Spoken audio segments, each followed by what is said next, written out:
C'est le système auquel je suis en train de m'opposer. Tu ne peux pas faire de ton enfant pasteur. Parce que dans le délai préparatoire au leadership spirituel, il y a 3 notions qui font que quelqu'un puisse se remplacer. La Bible dit, dans le livre d'Exode, au chapitre 34, le verset 5 au verset 11, l'Éternel dit à Moïse, prends Josué, fils de Nun, homme rempli de l'Esprit de l'Éternel. Quand est-ce que Josué était rempli de l'Esprit de l'Éternel? Mais est-il impossible, même de manière exceptionnelle, pour quelqu'un qui était dans le champ, aller se retrouver dans le pastorat? En fait, ce que je dis ici, je ne parle pas d'un individu. Yes. J'étais cité Très important aussi. Plus de 9 à 10 personnes. C'est le système. C'est comme si tu me disais aujourd'hui, est-ce impossible qu'un papa prenne son fils pour faire de lui un pasteur? Ce sont les mêmes questions de l'actualité congolaise. Ce sont les mêmes fléaux, les maladies qui rongent l'église.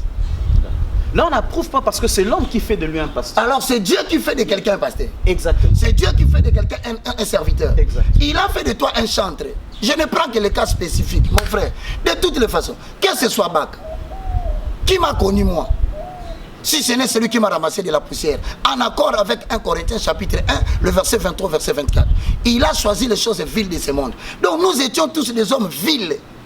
Que ce soit Toms, vil. Henri Papa, vil. On nous a ramassé de la poussière. Aujourd'hui, on passe quand même à la télé, on chante et les gens nous voient. Et nous voulons oublier notre historicité. À telle enseigne que si on parle de ton nom, non, il ne doit pas parler de moi. On ne doit pas parler de toi. Toi, tu étais qui?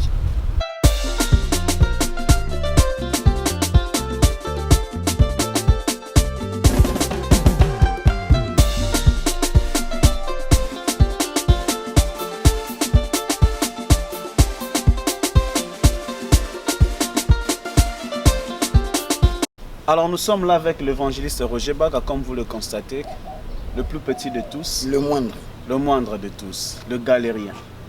Alors, une grande bénédiction pour l'église, mais je suis venu particulièrement, je crois qu'il n'est plus à présenter pour plusieurs, mais on aurait bien voulu vous approcher aujourd'hui par rapport à quelques préoccupations que les gens se posent. Évident. L'évangéliste Roger Baga, on ne peut pas le contredire, est en train d'ouvrir les yeux. Moi j'ai parlé avec beaucoup d'amis, surtout les Africains qui sont à l'étranger. Tout à fait.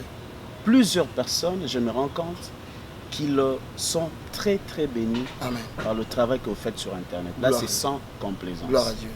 Je vois beaucoup de gens être bénis.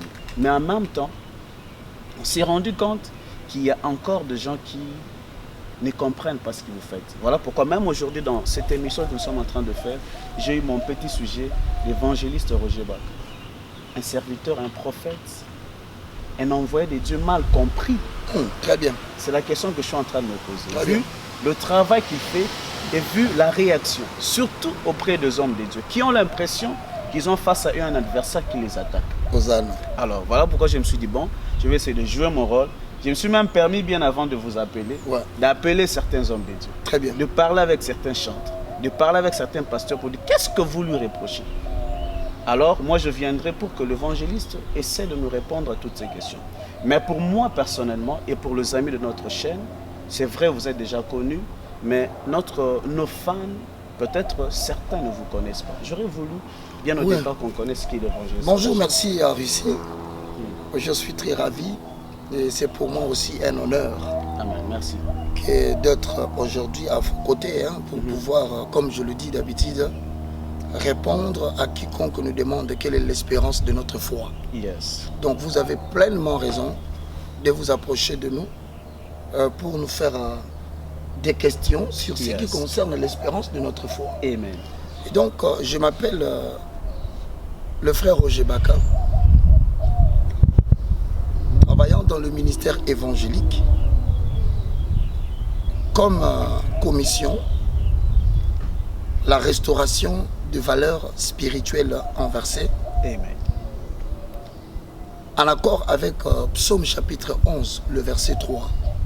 Quand les fondements sont renversés, le juste, que fera-t-il? Tel que complété par Psaume 82, le verset 5 à 7.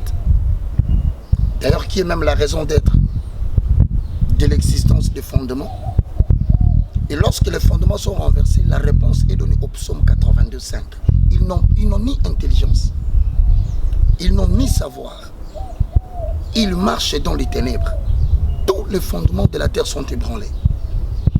Et pourtant, je vous avais dit, vous êtes des dieux. Vous êtes tous le Fils du Très-Haut. Cependant, vous mourrez comme des hommes. Vous tombez comme des princes quelconques. Vous voyez la raison pour laquelle la restauration des valeurs spirituelles est importante.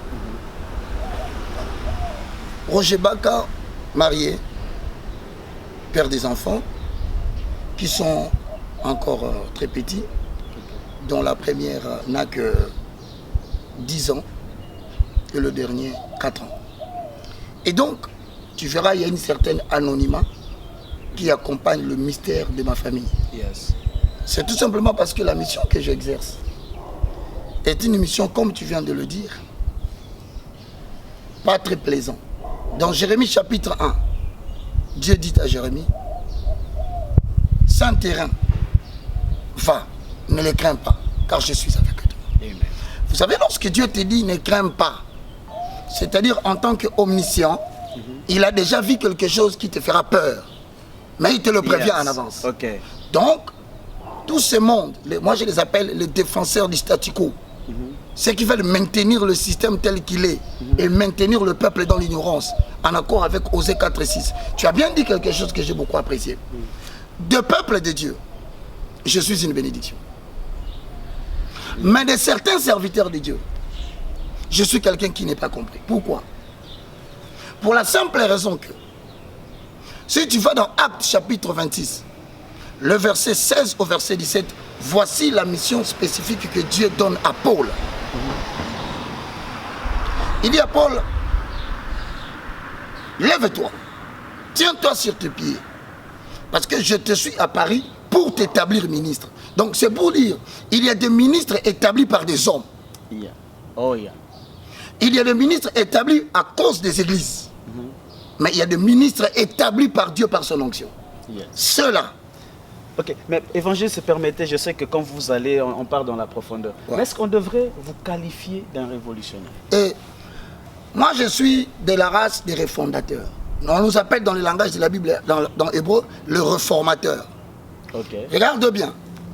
Quand les fondements sont renversés, quels sont les fondements qui sont renversés? Je m'adresse aux apôtres, je m'adresse aux pasteurs. Si ce que je dis n'est pas la lecture des Écritures, comme ils disent, mais sinon, ce sont des opinions personnelles sur Baka, sans fondement biblique. Même lorsque je dénonce, je dis, la Bible déclare, dans Ephésiens chapitre 5, le verset 11 à 12, je prends la version Scofield, il dit ceci, ne prenez point part aux œuvres infructueuses des mondes et des ténèbres, mais condamnez-les. Oh yes. Donc, ça, c'était la première version, mon frère. Je te prends la deuxième version. La Bible est Summer, la Bible des études. Publication 2016. Ne participez pas aux œuvres stériles des mondes des ténèbres, mais dénoncez-les. Car il est honteux si on vous dit c'est que ces gens-là font en secret avant de faire ce qu'ils font. Yes. C'est la version Summer. Attends, mon frère. La version MacArthur. Il faut y associer la version Thompson, élaborée pendant des décennies par le professeur Frank Thompson. Ne participez pas aux œuvres stériles que suscitent le monde des ténèbres. Mais vous, démasquez-les, car il est honteux si on vous dit ce que ces gens font en secret. Okay. Jude, au verset 4, dit, ils se sont glissés parmi nous des gens dont la condamnation a été signée depuis le commencement. 2 Pierre chapitre 2, le verset 1 à 3. C'est ce que j'aime avec vous, il y a toujours des versets qui accompagnent le Ça veut dire quoi? Okay. Un prophète, c'est un porte-parole de Dieu. Un prophète, c'est la trompette de l'Éternel. Yes. C'est quelqu'un qui a les paroles de Dieu dans sa bouche. Il n'a pas besoin de préparation, il marche en permanence avec l'esprit des Écritures. Tout à l'heure, on voulait parler avec toi. Tu vois, tu m'as dit, voilà, Je prévoyais faire Je prévoyais, je te dis quoi? Ne faisons pas cela, surprends-moi. Je dis, surprends-moi avec des questions là-bas. L'esprit qui habite en moi et qui habite en toi donnera la réponse au peuple de Dieu. Alors voici à cette question. Je commence par directement, j'attaque, j'amène leurs préoccupations. Là où ils pensent que l'évangéliste est en train de le connaître. Premièrement. Donc laisse-moi finir le verset ici. 2 Pierre chapitre 2, le verset 1 au verset 3. Lorsque Pierre est en train de dire cette citation, moi je n'étais pas là. Il y a eu parmi le peuple de faux prophètes. Il y aura de même parmi vous des faux docteurs qui introduiront sournoisement de sectes pernicieuses qui, régnant le maître qui nous a créés, ils vont attirer vers eux une ruine soudaine. Ils trafiqueront au milieu de vous au moyen de la parole mensongère. Donc nous avons la parole véridique et la parole mensongère. Okay. Alors maintenant, Roger ne se trouve pas du côté de la parole mensongère. Moi, je me trouve du côté de la parole véridique. Pourquoi? Parce que ce que je dis est écrit. Ce que vous dites, vous ne dites que ce qui est déjà écrit. Je ne dis que ce qui a été écrit. Okay. Vous êtes comme quelqu'un en train de nous lire une loi. Je vous lis parce que l'apôtre Paul dit nous sommes des lettres vivantes. Okay. C'est-à-dire, l'Éternel a donné beaucoup de publications depuis la création. Par la nature parlait à l'homme. Mais moi, je ne suis pas de ceux qui ont connu Dieu par la nature. Yes. Il y a eu un moment donné, Dieu a utilisé les tables de pierre. Moïse est venu avec des tables de pierre. Moi, je ne suis pas de ceux qui ont vécu à la période des tables. Après cela, il y a eu des prophètes. Moi, je ne suis pas à l'époque des prophètes Ésaïe, Jérémie. Ensuite, Jésus est venu lui-même. Les Écritures faites chair. Jean chapitre 1, le verset 1, 2, 3. Yes. Cette parole s'est fait chair. Je n'ai pas vécu avec Jésus pendant ce jour terrestre, mon frère ici. Que voulez-vous que je fasse? Ensuite, Jésus prend sa parole. Il donne maintenant aux apôtres. Yes. Donc les apôtres deviennent de lettres écrites de Dieu. Maintenant, les lettres qu'ils ont écrites, moi, ça m'est parvenu. Je suis devenu une lettre vivante. Voilà pourquoi Paul dit, vous êtes ma lettre. Il faut que maintenant que les États-Unis lisent la lettre qui est dans Roger Bach. Il viendra des temps, ils seront obligés de lire la lettre qui est dans Russie. Et tout chrétien complètement instruit va circuler le monde entier pour que le peuple qui est dans les ténèbres, c'est-à-dire l'ignorance, découvre la connaissance. Yes, en lisant ce qui est écrit. Donc maintenant, qu'est-ce qu'ils disent de Roger Bach? Alors, je crois que c'est clair et c'est quelque chose de formidable, quelque chose de vraiment encourageant. Un homme de Dieu qui ne donne pas que ses points de vue ou une philosophie autour des Écritures, tout à fait. Mais vous lisez les Écritures. Un pasteur m'a dit, l'évangéliste Roger Bach, quand tu lui poses la question, ses premiers mots sont ceux-ci. 1 Pierre, la Bible dit, 1 Jean. Donc déjà, je ne vous dis pas ce que moi je pense d'abord de la chose, mais je vous lis les Écritures. Ça, je suis totalement... Un simple porte-parole. Alors maintenant, comme je suis en train d'amener leurs préoccupations, vous allez me laisser vraiment le temps de vous parler de leurs questions. Il commence par la première. Les chantres qui deviennent pasteurs. Ok. Avant d'être pasteur, il faut bien maîtriser la notion de ces critères pour être appelé au ministère avant ou au ministère apostolique. Le pastorat, ce ne sont pas des choix. Ce n'est pas une alternative. Yes. Mais c'est un appel. Ephésiens 4, 11. Jésus-Christ est comme don de Dieu. Et il donne 5 ministères. On ne s'improvise pas pasteur. On ne devient pas pasteur. On est pasteur. Naître. Yeah, mais alors? Maintenant écoute, en matière de pastorat, voilà ce que la Bible dit. Il y a 3 types d'éniques. Les éniques sont des personnes que l'on mettait à côté des femmes du roi. Afin de faire connaître aux épouses du roi le goût du roi. Ok. Maintenant le roi représente qui? Le roi représente notre Dieu que nous servons. Yes. Yahweh, YHWH. Interdit de mettre des voyelles dedans. Les tétragrammatos. Dieu n'a pas besoin de voyelles pour être lu. Oh yes. Maintenant, cet homme qui n'a pas besoin de composition de voyelles pour être lu, il va choisir maintenant des éniques. Les éniques, c'est ce qui? Les gens qui connaissent le goût de Dieu. Yes. Je ne dois pas vous montrer mes goûts. Je suis un envoyé, un messager. Moi, je n'apporte que le message de celui qui m'a dit, dis ça. Et je ne dis que ça. Mais j'apporte le message à qui? Alors, frère, je reviens ici. Une question que tu as posée, je n'ai pas fini. Mais je m'occupe de qui? Des épouses du roi.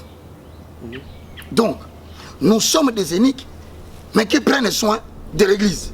Il y a 3 types de pasteurs ou de ministres et serviteurs qui s'occupent de l'épouse du roi ou de l'église. Yes. La Bible dit, il y a des gens qui sont nés eunuques depuis le ventre de leur mère. Ceux-là, ce n'est pas les hommes qui peuvent les oindre. Ils sont oints par l'huile de la naissance. Yes. C'est du genre Jérémie 1,4. Lorsque tu étais encore dans le ventre de ta mère, je te connaissais. Et je t'avais établi prophète pour les nations. Ça, c'est la première catégorie. Parmi ceux qui se fâchent, il y a ceux qui sont devenus des eunuques à cause des églises. Okay. Donc, il est venu ici à Dallas. Eh bien, bon, comme déjà il priait chez lui là-bas à Kinshasa. Et voilà. On dit, bon, comme l'église est ici, il n'y a personne qui peut travailler. Toi, viens, mets-toi là-bas. Mets-toi là-bas, commence à diriger cette église. Il est devenu eunuque, non pas parce qu'il est né eunuque. Il est devenu eunuque parce que l'église avait un besoin. Et on l'a pris, on l'a mis là. Parmi les eunuques qui sont nés, nous en avons beaucoup ici au Canada. Mais peut-être ils sont méprisés. Il y a des gens qui sont nés eunuques depuis le ventre de leur mère. Mais ce sont des gens qu'on n'a jamais voulu mettre devant. Pour des raisons de stratégie à l'église, il a les dons de Dieu. Yes. Mais lui, on ne le mettra jamais devant parce qu'ils ne veulent pas de lui. Et ils veulent de leurs frères. Yes. Voici les choses qui se font dans les églises. Moi, je suis venu maintenant dire à ceux qui ont été rejetés, levez-vous, votre temps est arrivé. Amen. 3e catégorie des eunuques, des gens qui se sont fait eux-mêmes eunuques. Donc voilà quelqu'un qui se lève le matin, tantôt il était chantre. Du coup, il trouve que le mot chantre, hein, c'est trop petit. Il dit évangéliste et chantre.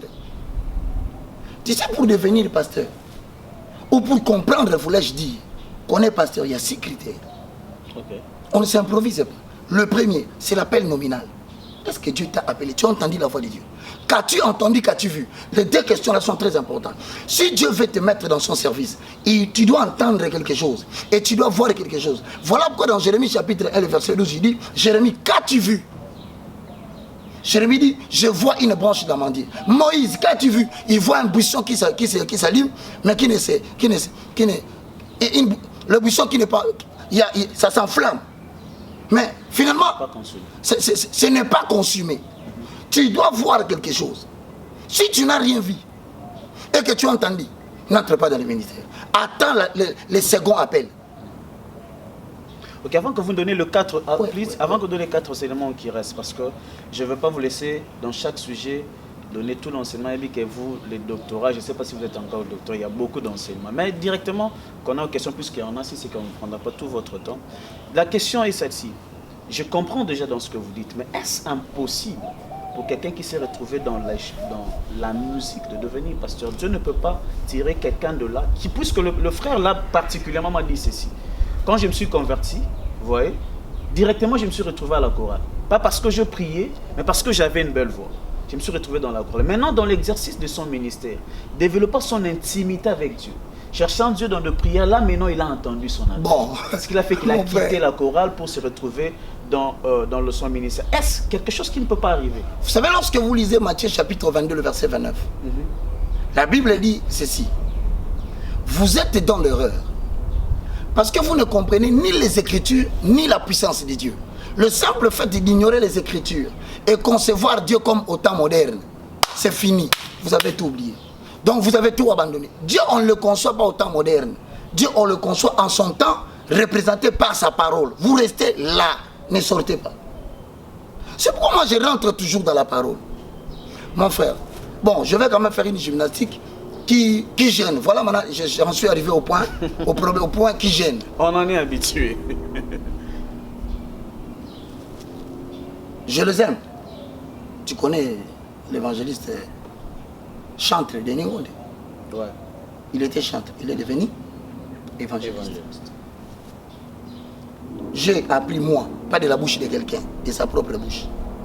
Je ne refuserai pas, mon frère Emen Kanou, que je salue. Les gens que je cite, nous parlons très bien, il n'y a pas de problème. Ce ne sont que des exemples. Théologien, pasteur. Maman Chabani, Micheline, chanterait, pasteur maintenant. Pasteur Atoms. Papa Henri. On commence par chanteur Atoms. Je viens. Chanteur Atoms. Aujourd'hui, pasteur Atoms. Jusqu'à aujourd'hui, je ne sais pas. Tu connais combien de chansons des frères Atoms? Plusieurs. Plusieurs. Quelles sont les prédications que tu connais? Plusieurs. Dis-moi. Le retour au culte original. Tu sais que les gens s'étonnent, même les gens qui disent des choses que tu dis. Ils ne connaissent pas ça, mais moi je connais. Ça veut dire, le ministère prédominant de l'homme, c'est ça son appel. La chose qui te fait paraître devant le monde, c'est-à-dire Dieu te prend dans le local, il t'amène dans le monde. Cette chose qui t'a fait monter dans là, c'est ça ton appel. David, son appel, ce n'était pas de garder les brebis, c'était de se battre pour Israël. Parce que la chose qu'il a pris dans la bergerie, il s'est battu contre les lions. Mais c'est la même bataille qu'il a menée devant Goliath. Ça veut dire, la mission de David, c'est de se battre pour sa nation. Alors, et pourtant, il jouait de la flûte. Quand il jouait de la flûte, le roi Saül, il avait les esprits qui sortaient de sa tête. Mais pourquoi il n'est pas devenu chanteur? Pour qu'il puisse donner la domination. Mais il a écrit. Ça veut dire quelque chose, mon frère. Quand tu passes seulement en alerte avec Atoms, je t'informe que Maman Nadège, que je salue, elle vient de faire le bachelor en théologie. Pour quel objectif? Pasteur.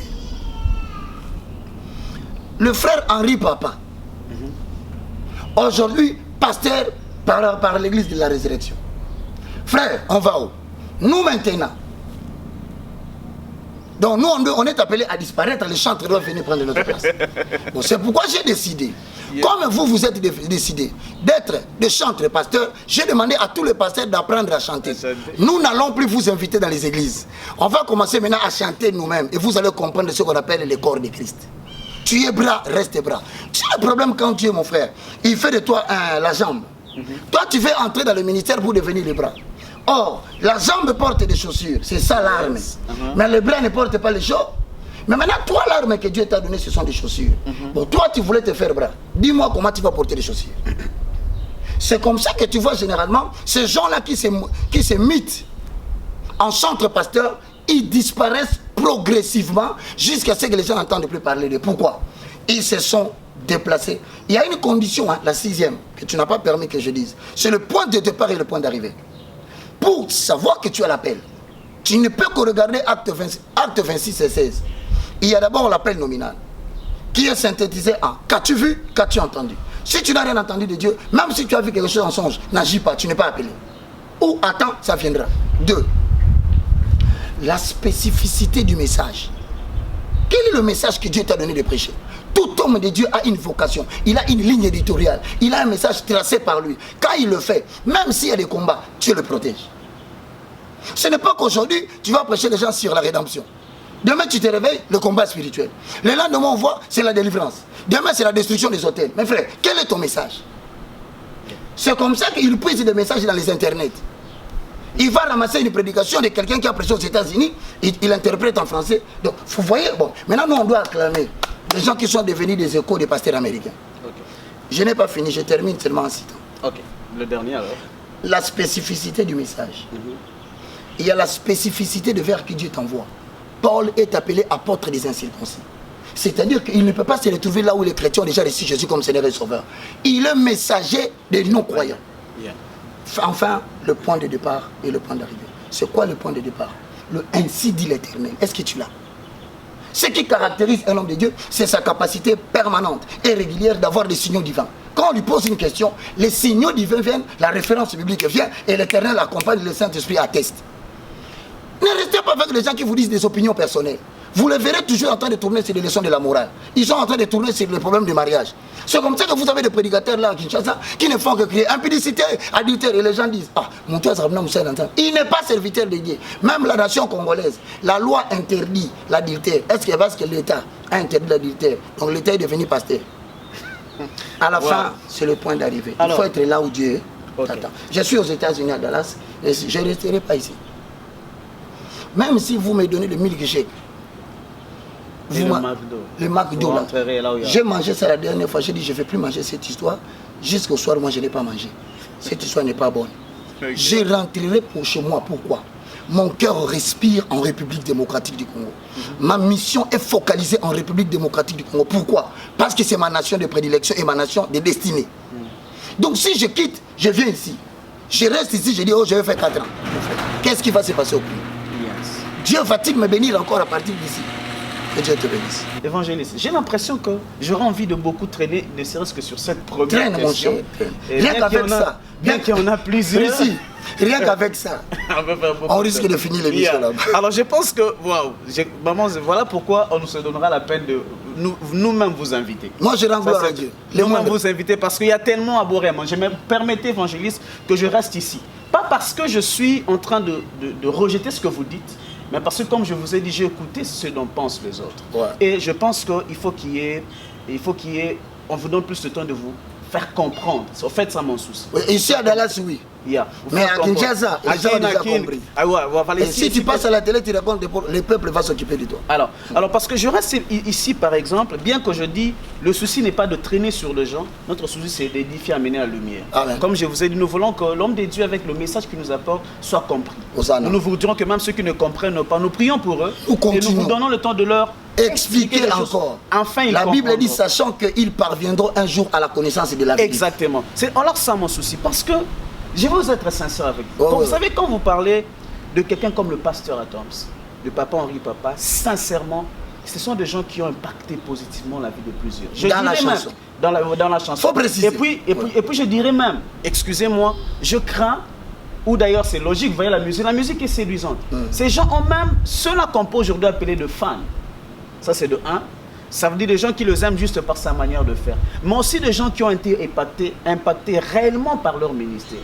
D'où ce qui fait que quand vous êtes en train de dire quelque chose qui, bien que vous ne le ciblez pas et que vous restez dans les Écritures, cela paraît comme si vous attaquez à certaines personnes et les gens réagissent de manière impulsive sans être dans les Écritures. Permettez-moi de... Je suis là, je te comprends. Alors, ce qui fait que je me dis, il faut que ces choses s'expliquent. Vous voyez? Alors, la question est celle-ci. Quelqu'un comme le pasteur, quelqu'un comme certains de ces pasteurs, ceux-là qu'on a vu commencer avec le Seigneur, ceux-là qu'on a vu impacter, on croit, ceux-là qui nous donnent l'exemple de gens sérieux dans les choses de Dieu. Quand on le voit quitter, ou n'est pas quitter, être en train de faire la musique, mais maintenant aller dans le ministère pastoral, nous croyons, nous, sans avoir été témoins, peut-être même de manière fanatique, mais aussi parce qu'on leur fait confiance. Comme aujourd'hui on est l'évangéliste Roger Baka, quand il parle, on croit que celui-ci a un appel de Dieu. Mais il n'a pas commencé par la chanson. Il n'a pas commencé par ça, c'est exact. Juste mais maintenant il va commencer à chanter parce qu'on a violé son espace. Mais je parle plutôt de la crédibilité de ces personnes. Alors quand on voit une telle personne aller maintenant dans le pastoral, nous croyons que Dieu l'a appelé. Maintenant en vous entendant, nous avons l'impression que ces gens-là sont maintenant dans le faux, ont quitté le vrai chemin. La question est celle-ci, après tout ce que j'ai dit. Est-ce impossible? J'aimerais que vous répondiez par un oui ou non. Et après, je sais que vous aurez ainsi dit. Il est écrit. Vous, c'est ça votre foi. Mais est-il impossible, même de manière exceptionnelle, pour quelqu'un qui était dans le champ, aller se retrouver dans le pastorat? En fait, ce que je dis ici, je ne parle pas d'un individu. Yes. J'étais cité très important aussi. Plus de 9 à 10 personnes. C'est le système. C'est comme si tu me disais aujourd'hui, est-ce impossible qu'un papa prenne son fils pour faire de lui un pasteur? Ce sont les mêmes questions de l'actualité congolaise. Ce sont les mêmes fléaux, les maladies qui rongent l'église. Là, on n'approuve pas parce que c'est l'homme qui fait de lui un pasteur. Alors, c'est Dieu qui fait de quelqu'un un pasteur. Exactement. C'est Dieu qui fait de quelqu'un un serviteur. Exactement. Il a fait de toi un chantre. Je ne prends que les cas spécifiques, mon frère. De toutes les façons, que ce soit Bach, qui m'a connu moi, si ce n'est celui qui m'a ramassé de la poussière, en accord avec 1 Corinthiens chapitre 1, le verset 23, verset 24. Il a choisi les choses viles de ce monde. Donc nous étions tous des hommes vils. Que ce soit Toms, vil. Henri Papa, vil. On nous a ramassé de la poussière. Aujourd'hui, on passe quand même à la télé, on chante et les gens nous voient. Et nous voulons oublier notre historicité. À telle ancienne question, on parle de ton nom. Non, il ne doit pas parler de moi. On ne doit pas parler de toi. Toi, tu étais qui? C'est le système auquel je suis en train de m'opposer. Tu ne peux pas faire de ton enfant pasteur. Parce que dans le délai préparatoire au leadership spirituel, il y a 3 notions qui font que quelqu'un puisse remplacer. La Bible dit, dans le livre d'Exode, au chapitre 34, le verset 5 au verset 11, l'Éternel dit à Moïse, prends Josué, fils de Nun, homme rempli de l'Esprit de l'Éternel. Quand est-ce que Josué était rempli de l'Esprit de l'Éternel? Josué, lorsqu'il fallait soulever les mains de Moïse lorsqu'il était fatigué, Josué était là avec Caleb. Lorsqu'il fallait espionner Jéricho, voilà les enfants qui sont allés espionner Jéricho au risque et péril de leur vie. Ton enfant dormait à la maison. Mais à la question, est-ce impossible? Attends, je viens. Okay. C'est ça, je te montre l'impossibilité. Voilà. Je te démontre le parcours de l'impossibilité. Lorsqu'il fallait monter à la montagne, Dieu dit à Josué, à Moïse, prends Josué ainsi que les anciens, monte avec eux sur la montagne. Vous croyez qu'une montagne, on la gravit comme ça, comme si on était aux États-Unis?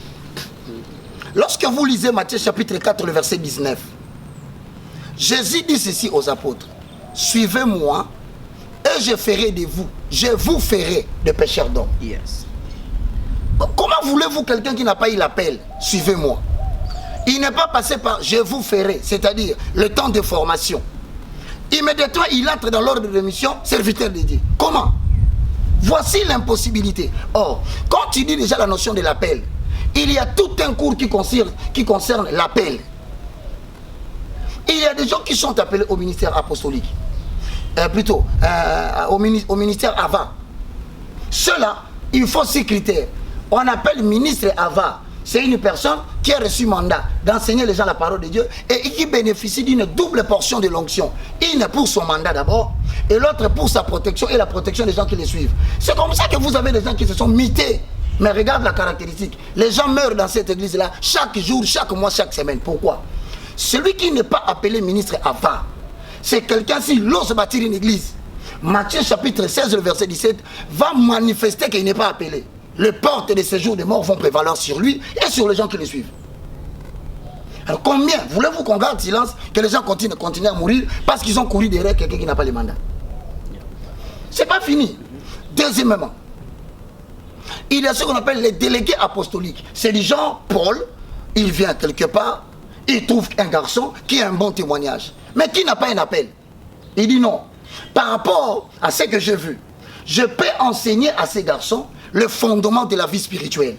Et lui, comme je ne serai pas permanent, il va relayer le message que je prêche. On l'appelle délégué apostolique. Le prolongement des bras de celui qui a le mandat. Mais lui ne peut pas bâtir une église. Parce que s'il bâtit une église, il n'a pas de couverture. La couverture, c'est le mandat de la personne qui l'a enseigné. Donc lui doit rester là à enseigner rien que ce qu'on l'a enseigné. S'il veut bâtir une église, il doit attendre la mort. Parce que si celui qui a le mandat, il meurt, c'est celui-là maintenant qui te laisse la couverture. Les choses de Dieu en accord avec 1 Corinthiens chapitre 12, le verset 1. Sur ce qui concerne les choses de l'esprit, je ne voudrais pas, frère, que vous soyez dans l'ignorance. Mais vous voulez qu'on joue avec les choses de l'esprit pour lesquelles Paul a dit, soyez ignorants de tout. Frère, ici, oublie même ton poste et nom. Oublie même le nom de ton père et de ta mère. Mais sur ce qui concerne les choses de l'esprit, frère, ne cherche pas qu'on te fasse entrer dans l'ignorance.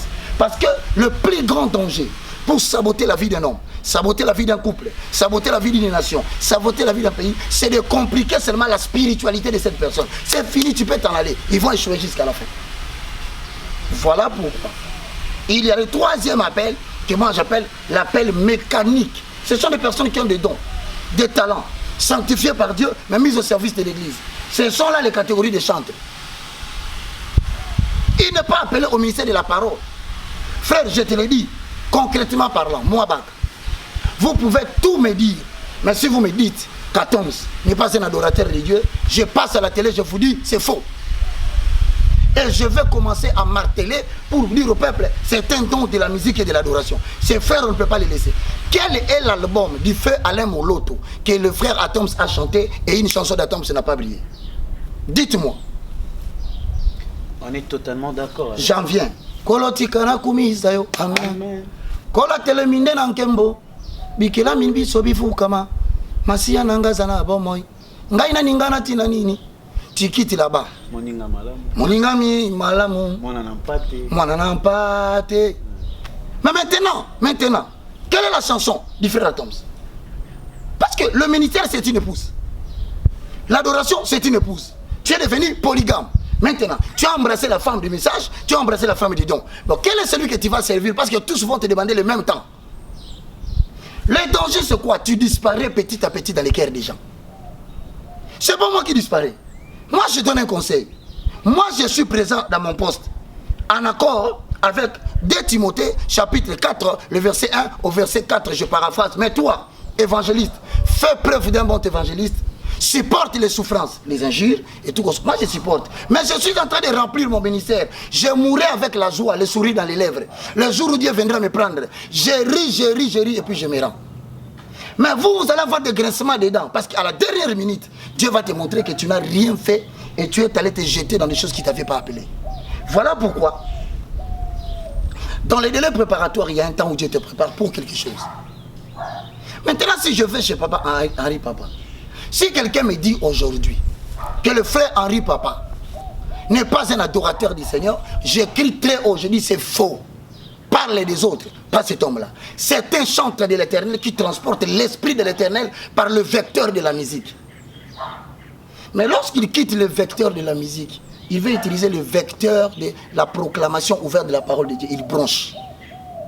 Par conséquent, aucune de tes prédications, le Saint-Esprit va prendre pour transporter. Parce que le Saint-Esprit, ne blaguez pas. Dans Jean chapitre 16, le verset 14, il dit, le Saint-Esprit ne parlera pas de lui. Il parlera des choses qu'il aura entendues au Père. Donc si toi tu dis des choses pour qu'ils ne soient pas de ton ministère ou de ton ressort, le Saint-Esprit ne va pas les soutenir. C'est comme ça que tu vas petit à petit. C'est pas moi qui le constate. Le frère Atom se disparaît. Petit à petit, je vous dis, vous verrez Henri Papa disparaître. S'il n'écoute pas, il va demeurer par force dans le ministère de la prédication. Je vous le garantis, on restera un jour ici. Personne ne parle. Où est parti les autres qu'on a cités? C'est pour dire autant. On ne s'improvise pas homme de Dieu. On ne mythe pas pour devenir homme de Dieu. Mais il n'est pas le seul, je le salue, je les aime beaucoup. Mais je pense que mes frères se sont égarés de la mission que Dieu leur a donnée. Ça, c'est le point de vue de l'évangéliste. Mais j'avais d'ailleurs une question, je crois qu'on s'arrête ici, vu qu'on va laisser l'évangéliste, il doit déjà voyager, mais on veut vous laisser avec la soif pour que quand on le réinvite nous-mêmes, qu'on ait le temps de finir. Mais je me dis une chose, quand vous parlez de ces hommes de Dieu, bien qu'on parle plus du système, on ne cible pas les gens. Exactement. On est contre ceux-là qui sont en train de muter d'un service au ministère pastoral. Là, on ne peut pas se muter. Mais déjà, la question est, si vous qualifiez quelqu'un d'un adorateur, ça veut dire quelqu'un qui vit une intimité avec le Seigneur, ça veut dire quelqu'un qui sait écouter le cœur de Dieu, quelqu'un qui sait écouter la pensée de Dieu, quelqu'un qui est conduit par le Saint-Esprit. Mais pour une mission spécifique, ok. Mais maintenant, prendre la parole de Dieu en forme de poème, l'écrire en vue de le chanter avec l'instrument à musique. C'est ça ce que Dieu t'a donné. C'est ce que je dis. Là, ce dont je suis en train de parler, c'est son intimité avec le Seigneur. Non. Qui lui permet... Je vais te dire, je te coupe. Tout croyant en Christ a une intimité avec le Seigneur, c'est la condition nécessaire. Ce n'est pas son intimité qui fait de lui chanter, non. C'est l'appel. Non, je dois me faire comprendre. Voilà. Ce que je veux dire, c'est ceci. Ça veut dire, quand on appelle quelqu'un un adorateur, ou un tout enfant de Dieu doit avoir une intimité avec le Seigneur. Et je parle spécifiquement de ceux-là que toi, tu as dit, sont des adorateurs. Tu peux te lever pour dire que ce sont des adorateurs. Je dis ceci, je te coupe encore. Si l'intimité, permets-moi, si l'intimité qu'ils ont avec Dieu, c'est ça ce qui peut leur permettre d'être capables d'écouter Dieu et de prêcher. Donc tout le monde est prédicateur parce que nous tous sommes appelés à avoir l'intimité avec Dieu. Mais ce que je voulais dire, c'est ceci. Ça veut dire quelqu'un qui a une intimité avec le Seigneur, c'est quelqu'un qui sait aussi écouter le Seigneur. Tout le monde, tout enfant de Dieu. Voilà, tout celui qui a une intimité avec le Seigneur. Non, tout enfant de Dieu a une intimité avec Dieu. Ok, je dis ceci. Une précision. Il y a des enfants de Dieu qui ne développent pas cette intimité avec moi. Maintenant, je dis, moi je te réponds.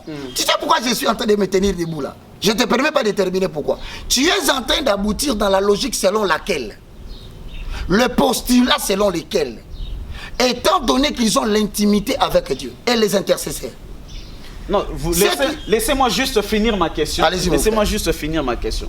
Ce que je suis en train de dire, c'est si vous le dites, tout enfant de Dieu doit avoir une intimité ou a une intimité avec le Seigneur. Une intimité qui doit être cultivée. Il est censé. Enfants de Dieu, ouais, voilà, très bien. Il est censé avoir une intimité avec le Seigneur. Parce que la Bible dit, ma maison sera une maison de prière. Donc la prière, c'est ça d'abord l'intimité. Voilà. Alors, si vous les appelez adorateurs, donc, ils sont censés avoir une intimité avec le Seigneur. Et vous ne croyez pas qu'au nom de cette intimité avec le Seigneur, ils auraient écouté le Seigneur qui leur aurait lancé dans ses ministères? Mon frère, l'esprit de l'homme est composé de 3 facultés. Ok. En accord avec 1 Thessaloniciens chapitre 5, le verset 23. Nous donnons des cours. Que le Dieu de paix vous sanctifie lui-même. Ce n'est pas l'homme qui se met à part. C'est ça le verbe sanctifier. Que le Dieu de paix vous sanctifie lui-même. Ce n'est pas toi qui te voues au service. C'est Dieu qui te met à part. Exactement. Et quand Dieu te met à part, nous qui donnons le cours, nous savons qu'il y a 6 critères. Nous ne les voyons pas. Même quand tu prêches, on regarde. Les frères sont en train de s'égarer. Il y a quand même des sentinelles dans une nation. Tout le monde n'est pas dupe. Ézéchiel 3 dit, si dans une nation, on prend un homme, on le place comme sentinelle, il y a des gens qui sont des guetteurs. Ce n'est pas tout le monde qui est censé apporter le message de Dieu. Donc quand vous les écoutez, vous ne sentez pas l'appel? Ce n'est pas moi. Non, je parle particulièrement de vous. Ce n'est pas moi. J'ai dit, je ne pouvais pas faire 1 semaine, 2 semaines, sans avoir cherché à comprendre quelle est la nouvelle chanson d'Atom Soudari, papa.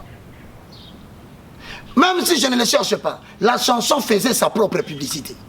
Le Saint-Esprit véhiculait cela dans les oreilles des enfants de Dieu. Mais la question est de savoir maintenant. Maintenant que tu t'es adonné à la parole, quelle est cette prédication qui a fait le tour mondial comme la chanson? Et puis deuxièmement,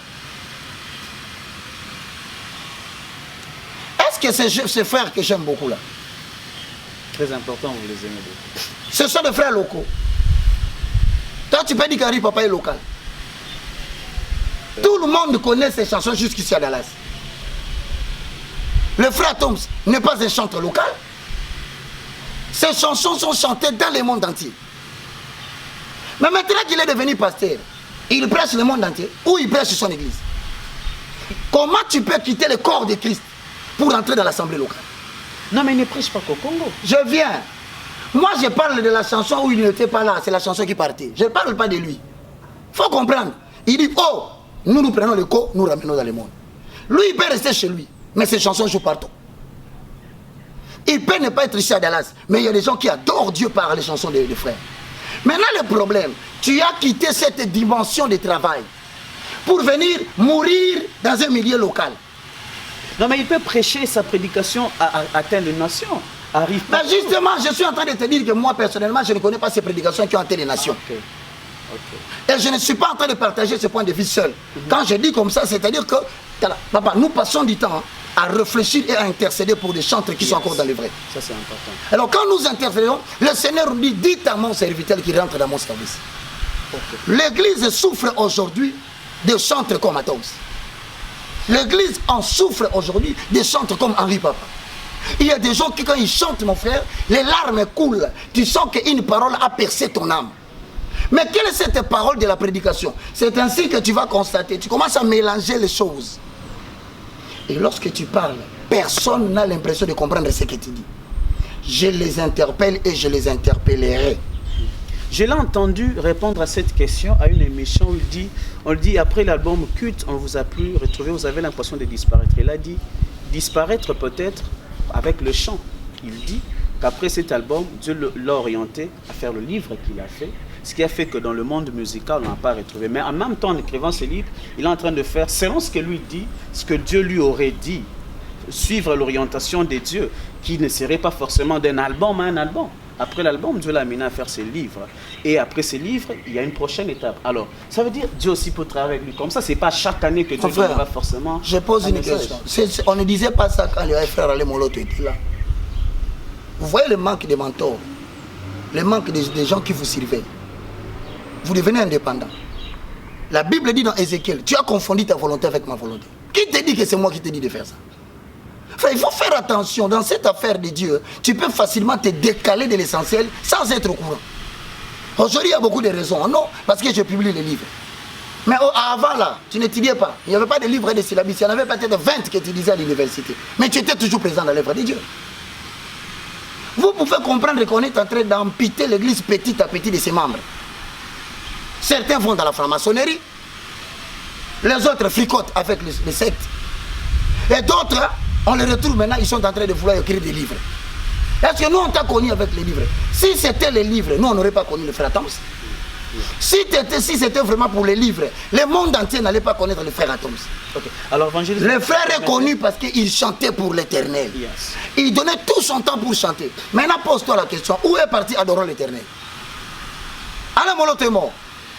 On nous a dit qu'il fallait quelqu'un pour prendre à la tête, pour que nous ne manquions pas les chansons à chanter lorsqu'on veut prier. Maintenant, adorant l'éternel, Alain Moloto est parti où?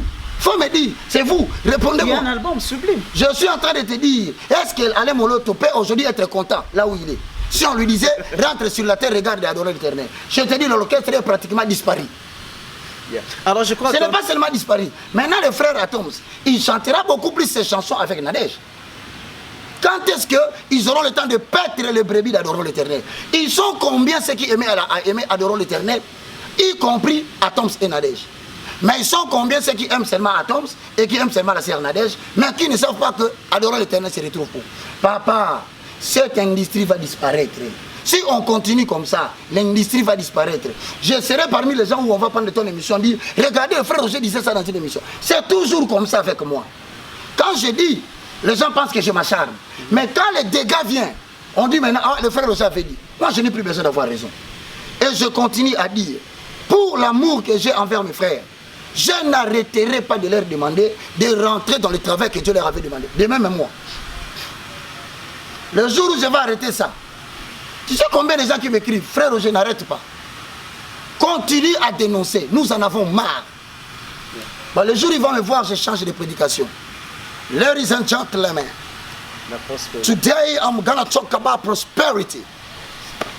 The Lord Almighty created us to become rich. Billionnaire.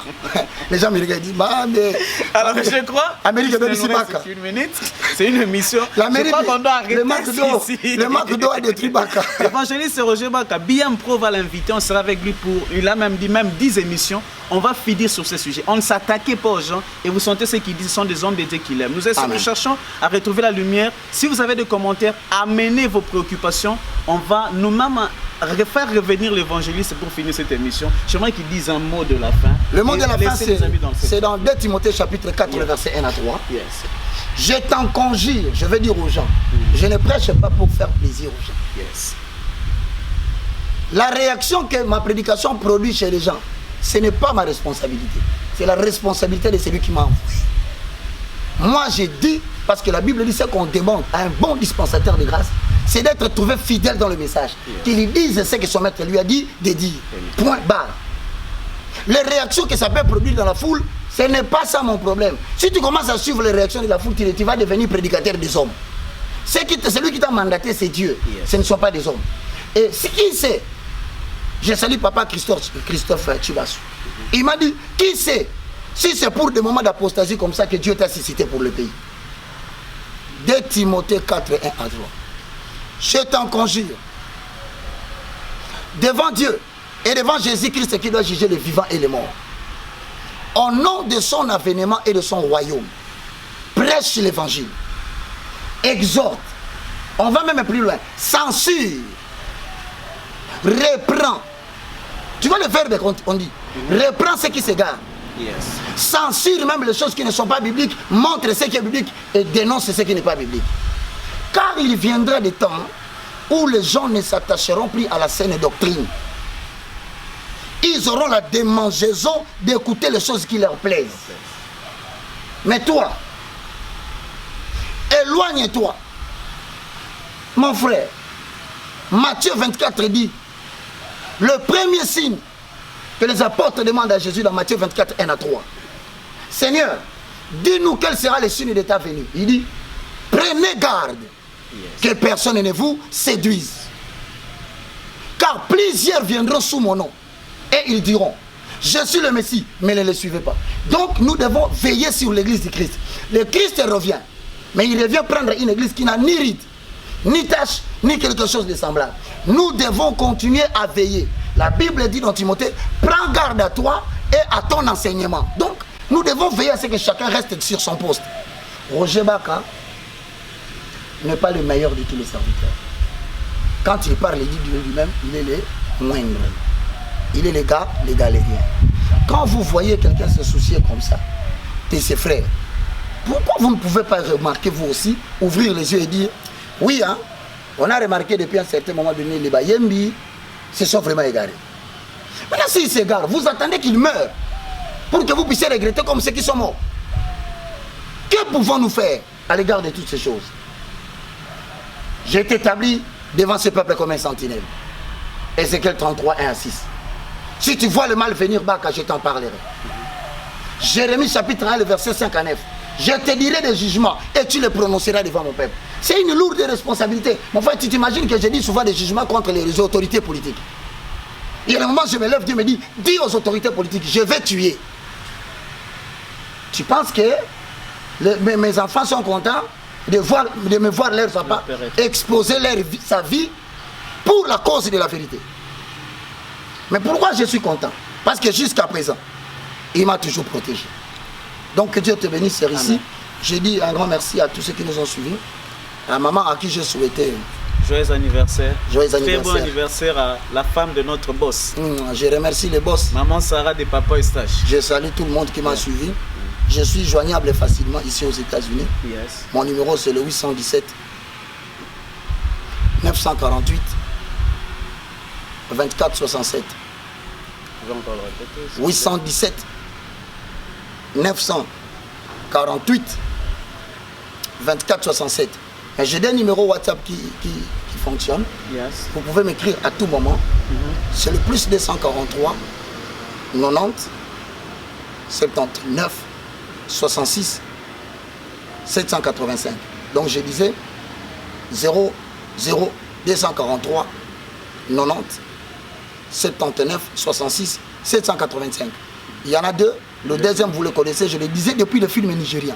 C'est le plus 243 9 98 82 0 0 0. On sera là encore très bientôt avec l'évangéliste. Et donc, on va l'inviter avec la permission de maman. J'ai demandé à pour tout finir le monde. ces programmes. J'ai des gens qui me gèrent ici. Yes. Je salue le pasteur Youlou, Didier Dikanda, salut, papa. à Champagne. J'ai des gens qui me gèrent ici. Je salue maman Sandra. Salut maman Sandra. De toutes les façons, vous verrez des numéros apparaître quand j'ai parlé de Youlou et de maman Sandra. Moi, je suis un instrument inutile.